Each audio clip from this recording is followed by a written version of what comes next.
কল্পনা করুন পৃথিবীর কোথাও কোনো এক অজানা জায়গায় ঠিক এই মুহূর্তে একটা ব্যালিস্টিক মিসাইল লঞ্চ হলো।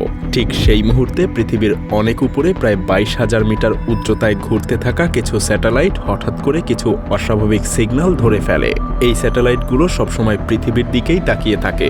এদের কাজ একটাই, যেখানেই কোনো মিসাইল লঞ্চ হবে তাদের গরম ধোঁয়ার সিগন্যাল ধরতে হবে, আর মিসাইলটা আকাশে ওঠার আগেই সেই সিগন্যাল আলোর গতিতে পাঠিয়ে দেয়া হবে পৃথিবীতে। কয়েক সেকেন্ডের মধ্যেই সেই তথ্য পৌঁছে যাবে আমেরিকার সবথেকে গোপন আর সুরক্ষিত জায়গাগুলোর একটায়, একটা পাহাড়ের ভেতরে লুকানো কমান্ড সেন্টারে, যেখানে কয়েক হাজার ফুট পুরু পাথরের নিচে বসে কিছু মানুষ সারাক্ষণ মনিটর করতে থাকে কোথাও কোনো আক্রমণ হচ্ছে কিনা। তাদের সামনে থাকা স্ক্রিনগুলোতে হঠাৎ করে একের পর এক সিগন্যাল দেখাতে শুরু করে। তারা বুঝতে পারে কিছু একটা ভুল হচ্ছে, খুব বড় কিছু। তারা দ্রুত হিসাব করতে শুরু করে, কতগুলো মিসাইল, কোন দিক থেকে আসছে, কোথায় আঘাত করবে, আর সবচেয়ে গুরুত্বপূর্ণ সময় হলো হাতে কত সময় বাকি, কারণ এই কয়েক মিনিটই ঠিক করে দিবে পৃথিবীর ভবিষ্যৎ। কিন্তু সমস্যা হলো প্রেসিডেন্ট এখনও কিছুই জানেন না। এই বিশাল একটা ঘটনার খবর তার কাছে এখনো পৌঁছায়নি, আর সময় কিন্তু থেমে নেই। প্রতি সেকেন্ডে মিসাইলগুলো এগিয়ে আসছে। এদিকে হোয়াইট হাউসে একজন সামরিক কর্মকর্তা দৌড়ে যাচ্ছেন প্রেসিডেন্টের রুমের দিকে। তার হাতে একটা কালো ব্রিফকেস, যেটাকে বলা হয় নিউক্লিয়ার ফুটবল। বাইরে থেকে এটাকে একটা সাধারণ ব্যাগ মনে হলেও এর ভেতরে আছে এমন কিছু জিনিস যা পৃথিবীর ভবিষ্যৎ নির্ধারণ করতে পারে। ভেতরে আছে একটা বই যেখানে লেখা আছে বিভিন্ন ধরনের নিউক্লিয়ার আক্রমণের অপশন। কোনোটা মানে ছোট আঘাত, আবার কোনোটা মানে শত শত মিসাইল একসাথে ছোড়া। প্রেসিডেন্টকে ঘুম থেকে তোলা হয়, তাকে দ্রুত একটা সিকিউর কলে যুক্ত করা হয়, যেখানে সামরিক বাহিনীর সবথেকে গুরুত্বপূর্ণ কর্মকর্তারা অপেক্ষা করছেন।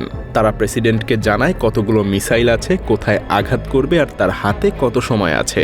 আর এখানেই শুরু হয় সবথেকে ভয়ঙ্কর অংশটা। প্রেসিডেন্টের হাতে থাকে মাত্র 6 মিনিট, আর এই 6 মিনিটের মধ্যেই তাকে সিদ্ধান্ত নিতে হবে তিনি কি পাল্টা আক্রমণ করবেন নাকি অপেক্ষা করবেন। এই 6 মিনিটের প্রতিটা সেকেন্ডের দাম হাজার হাজার জীবনের সমান। একটা ভুল সিদ্ধান্ত মানেই হতে পারে গোটা মানব সভ্যতার শেষ অধ্যায়।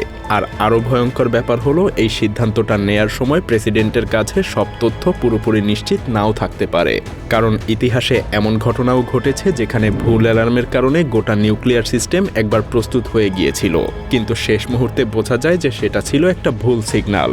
আর সেই ভুল যদি ধরা না পড়তো তাহলে হয়তো আজকে পৃথিবীটাই অন্যরকম হতো। এ কারণেই প্রতিটা সেকেন্ডে নিশ্চিত হতে হয় যে আক্রমণ কি আসলেই হয়েছে নাকি এটা শুধু একটা ভুল সংকেত। কিন্তু সেই নিশ্চিত হওয়ার সময়টুকুই আবার সবচাইতে মূল্যবান সময়। এই সময়ের মধ্যে প্রেসিডেন্ট একটা অপশন বেছে নেন, তারপর নিজের পরিচয় নিশ্চিত করতে একটা গোপন কোড ব্যবহার করেন। সবকিছু ঠিক থাকলে সেই আদেশটা মুহূর্তেই পৌঁছে যাবে আমেরিকার প্রতিটা নিউক্লিয়ার ইউনিটে। মাটির নিচে লুকিয়ে থাকা মিসাইল ছিল, সমুদ্রের গভীরে লুকিয়ে থাকা সাবমেরিন, আর আকাশে প্রস্তুত থাকা বোমারু বিমান সব একসাথে সেই নির্দেশে পৌঁছে যায়। এই পুরো প্রক্রিয়াটা এত দ্রুত হয় যে কয়েক মিনিটের মধ্যেই শত শত মিসাইল একসাথে আকাশে উঠে যেতে পারে। কিন্তু প্রেসিডেন্ট তখনও বসে থাকেন না। আক্রমণ নিশ্চিত হওয়ার সাথে সাথেই তাকে সরিয়ে নেওয়া হয়। যদি সময় খুব কম থাকে তাহলে তাকে নিয়ে যাওয়া হবে হোয়াইট হাউসের নিচে থাকা একটা গোপন বাংকারে, কিন্তু সময়টা যদি একটু বেশি থাকে তাহলে তাকে দ্রুত নিয়ে যাওয়া হবে হেলিকপ্টারে করে এক বিশেষ বিমানে, যেটাকে বলা হয় ডুমসডে প্লেন, মানে কেয়ামতের প্লেন। বাইরে থেকে এটা একটা সাধারণ বিমান মনে হলেও এর ভেতরে থাকে আস্ত একটা উড়ন্ত কমান্ড সেন্টার। এখান থেকে প্রেসিডেন্ট গোটা যুদ্ধ পরিচালনা করতে পারেন। এই বিমানটা এমনভাবে তৈরি করা হয়েছে যেন নিউক্লিয়ার বিস্ফোরণের পরেও এটা আকাশে টিকে থাকতে পারে, এমনকি মাঝ আকাশে জ্বালানি নিয়ে দিনের পর দিন এটা আকাশেই থাকতে পারে। ভেতরে আছে অসংখ্য communication system, satellite link, encrypted phone, যেখান থেকে পৃথিবীর যে কোনো জায়গায় যোগাযোগ করা সম্ভব। এই বিমানের ভেতরের পরিবেশটা অনেকটা সাবমেরিনের মতো। বাইরের পৃথিবী ধ্বংস হয়ে গেলেও ভেতরে বসেই সবকিছু নিয়ন্ত্রণ করা যাবে। কিন্তু এখানেই শেষ না, কারণ যদি প্রেসিডেন্ট বেঁচে না থাকেন তাহলে কি হবে? এই প্রশ্নের উত্তর খুঁজে বের করার জন্য আমেরিকা তৈরি করেছে বিশাল বিশাল আন্ডারগ্রাউন্ড বাংকার, পাহাড়ের নিচে, মাটির গভীরে, এমন সব জায়গায় যেখানে হাজার হাজার মানুষ মাসের পর মাস থাকতে পারে। সেখানে বিদ্যুৎ আছে, পানি আছে, খাবার আছে, হাসপাতাল আছে, এমনকি পুরো সরকার চালানোর মতো ব্যবস্থাও আছে। আর এই বাংকারগুলো তৈরি করা হয়েছে একটাই উদ্দেশ্যে, যে কোনো পরিস্থিতিতে যেন সরকার টিকে থাকে। আর এই পরিকল্পনাকে বলা হয় কন্টিনিউটি অফ গভর্নমেন্ট। এদিকে মাটির নিচে থাকা মিসাইলগুলো প্রস্তুত হয়ে যাচ্ছে। 2 জন অফিসার একসাথে চাবি ঘুরিয়ে মিসাইল লঞ্চ করার জন্য প্রস্তুত। কয়েক মিনিটের মধ্যেই সেই মিসাইলগুলো মহাকাশ পাড়ি দিয়ে লক্ষ্যের দিকে ছুটে যাবে। এই মিসাইলগুলো এত দ্রুত চলে যে কয়েক মিনিটের মধ্যেই হাজার হাজার কিলোমিটার দূরের লক্ষ্যবস্তুতে পৌঁছে যেতে পারে। সমুদ্রের নিচে লুকিয়ে থাকা সাবমেরিনগুলো একইভাবে প্রস্তুত। এই সাবমেরিনগুলো এতটাই গোপনে চলে যে সেগুলোকে খুঁজে বের করা প্রায় অসম্ভব, আর এগুলোর একটাই একটা পুরো দেশকে ধ্বংস করার ক্ষমতা রাখে। আকাশে বোমারু বিমানগুলো উড়তে শুরু করেছে, পার্থক্য শুধু একটাই, এই বিমানগুলোকে শেষ মুহূর্তে ফিরিয়ে আনা যায়। মানে শেষ মুহূর্তে যদি সিদ্ধান্ত বদলানো হয় তাহলে হয়তো পৃথিবীকে বাঁচানো সম্ভব হবে। আর এই পুরো নিউক্লিয়ার সিস্টেমটার উদ্দেশ্য একটাই, যে কেউ যদি প্রথমে আঘাত করে তাহলে সে নিজেই ধ্বংস হয়ে যাবে। এটাই নিউক্লিয়ার ডিটারেন্স, এক ধরনের ভারসাম্য, ভয় আর প্রতিশোধের সমীকরণ, যা এতদিন যুদ্ধকে থামিয়ে রেখেছে।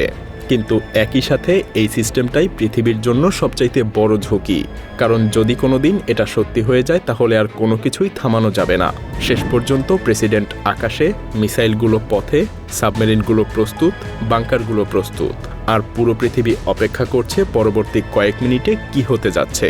সৌভাগ্যবশত এই পুরো ঘটনাটা এখনো বাস্তবে ঘটেনি, কিন্তু ভয়ঙ্কর সত্যটা হলো এই সিস্টেমটা প্রতিদিন প্রস্তুত থাকে, প্রতিদিন 24 ঘন্টা।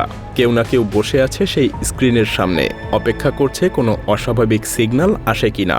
আর যদি কোনোদিন সত্যিই সেই সিগন্যাল আসে, আর যদি সেই ভয়ঙ্কর বার্তাটা সত্যি হয়ে যায়, অর্ডার কনফার্মড, তাহলে হয়তো সেই দিনটাই পৃথিবীর ইতিহাসের সবচাইতে অন্ধকার দিন হবে।